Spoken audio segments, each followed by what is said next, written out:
흥겨운 음악과 함께 등장한 인간형 로봇 휴머노이드입니다.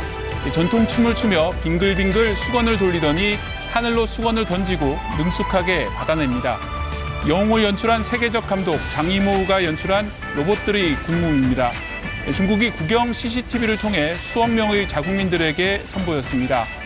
그럼 이 현란한 춤사위를 선보인 로봇은 누가 만들었을까요? 중국 업체 유니트리입니다. 역시 무서운 건 가격입니다. 유니트리가 출시한 지원 로봇은 2,300만 원에 불과합니다. 이 테슬라가 개발 중인 로봇의 반값입니다. 글로벌 투자은행 모건 스탠리는 이 업체를 분석하며 로봇 산업의 딥시크 모먼트가 온다고 했습니다. 전 세계에 충격을 준 딥시크급의 업체라는 건데요. 요즘 중국 과학계 경천동지할 일들이 연속입니다. 무슨 일이 벌어지고 있는 걸까요? 세계적 과학학술지인 네이처가 발표한 연구 성과 순위인데요. 9년 전입니다. 세계 10위 안에 중국은 베이징 대학만 있었습니다. 하지만 지난해는 8곳이 무려 중국 대학입니다. 우리나라 대학은 50위권 밖에 있습니다. 중국 대학의 과학기술 수준이 빠른 속도로 높아지고 있는 겁니다.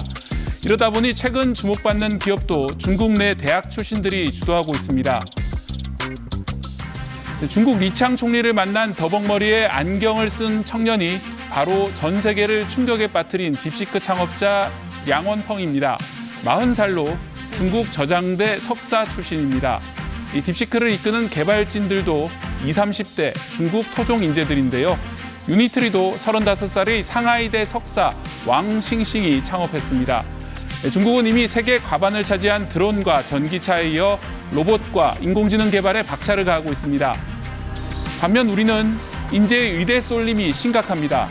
하지만 사상의 자유나 세계 시장 접근 기회는 우리나라가 가진 장점입니다. 이 변화가 필요한 시점입니다. 올해 세계 경제를 전망한 IMF 영문 보고서. 챗GPT와 딥시크에게 한국어 번역과 요약을 요청하자 챗GPT는 2초, 딥시크는 3초 만에 문서를 읽고 답변을 시작합니다. 속도와 정확도 면에서 큰 차이가 없었는데 딥시크가 더 주목받는 이유, 가성비입니다. 딥시크 측이 밝힌 보편 모델 V3의 훈련 비용은 우리 돈 80억 원, 메타의 라마3가 투자한 비용의 10%에 불과합니다.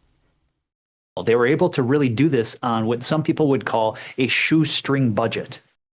미국의 고성능 GPU 수출 통제로 사용된 칩도 다릅니다. 미국 AI 기업들은 엔비디아의 고성능 GPU H100을 사용하는 반면 딥시크는 비교적 저성능인 H800 칩 2,000여 개로 단 2개월 만에 개발했다고 밝혔습니다.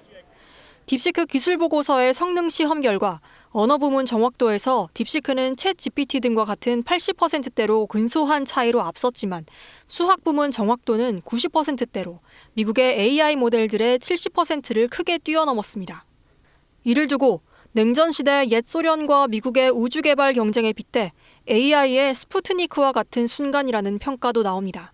다만 딥시크 성능과 비용에 대한 교차 검증이 필요하다는 지적도 있습니다.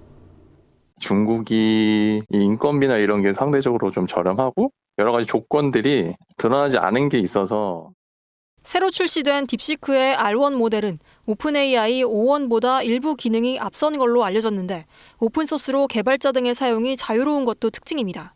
다만 중국 관련 질문 등에 대해선 한계도 지적됩니다. 글로벌 AI 판도를 바꿀 충격이라는 평가 속에 국내 반도체 업체들도 여파를 주시하고 있습니다. KBS 뉴스 김지숙입니다. 고물가에 지갑이 얇아진 요즘 소비자들은 가성비 제품을 많이 찾습니다. 국내 한 통신사가 출시한 30만 원대 스마트폰. 고가 제품과 비교해도 저장 용량이나 카메라 화질이 크게 뒤처지진 않습니다. 방학 때 같은 경우는 어린 학생들이 구매하시는 경우도 많이 있고요. 딱 필요한 기능만 있으면 된다. 이런 분들도 좀. 국내에서는 30만 원에서 100만 원대 사이의 제품도 꾸준한 인기를 얻고 있습니다. 국내 중저가 스마트폰 시장에 점유율 세계 3위인 중국 업체가 뛰어들었습니다. 가성비를 내세운 제품의 판매 가격은 39만 원 선입니다.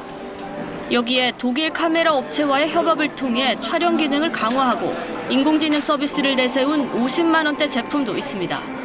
특히 그동안 약점으로 지적됐던 수리 문제 등도 국내에 곧 매장을 열어 보완하겠다고 밝혔습니다. We plan to gradually expand the retail presences across different regions. 다만 개인정보 유출 등 보안에 대한 소비자 우려는 풀어야 할 과제입니다. 보안에 대한 문제, 이게 관건이 될 건데 국내 소비자에게 보안 문제가 전혀 없다라고만 인식시킬 수 있다면 꽤 영향력이 있을 걸로.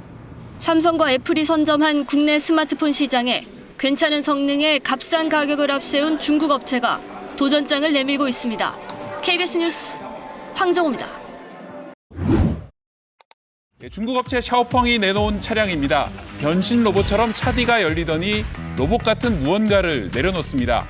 잠시 뒤 날개를 펴더니 슝 하고 하늘 높이 날아갑니다. 사람을 태우고 날 수 있는데 값은 4억 원, 내년부터 연간 1만 대 생산을 목표로 합니다. 첨단 전기차만 자랑한 게 아닙니다. 샤오펑이 모나 브랜드로 내놓은 전기차는 2,200만 원대부터 시작하는 가격으로 시장에 충격을 줬습니다. 업계에 따르면 이 샤오펑이 최근 한국 진출을 추진하고 있습니다. 전시장 공사를 마무리하고 있는 세계 최대 비아디에 이어 중국의 한국 공습이 본격화되고 있는 것입니다.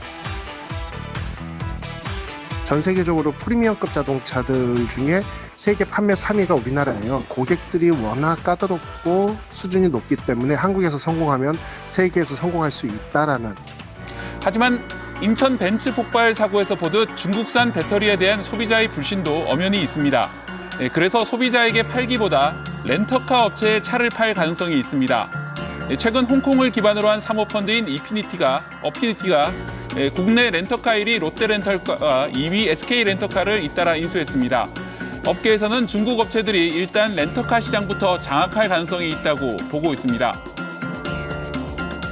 박 기자님 같은 경우도 한번 2박 3일 이럴 때는 한번 중국차 한번 경험해 볼까라는 생각을 가질 수 있잖아요. 중국사의 품질도 괜찮네라고 인식을 하면서 점차 국내 시장을 잠식할 우려가 있는 거죠.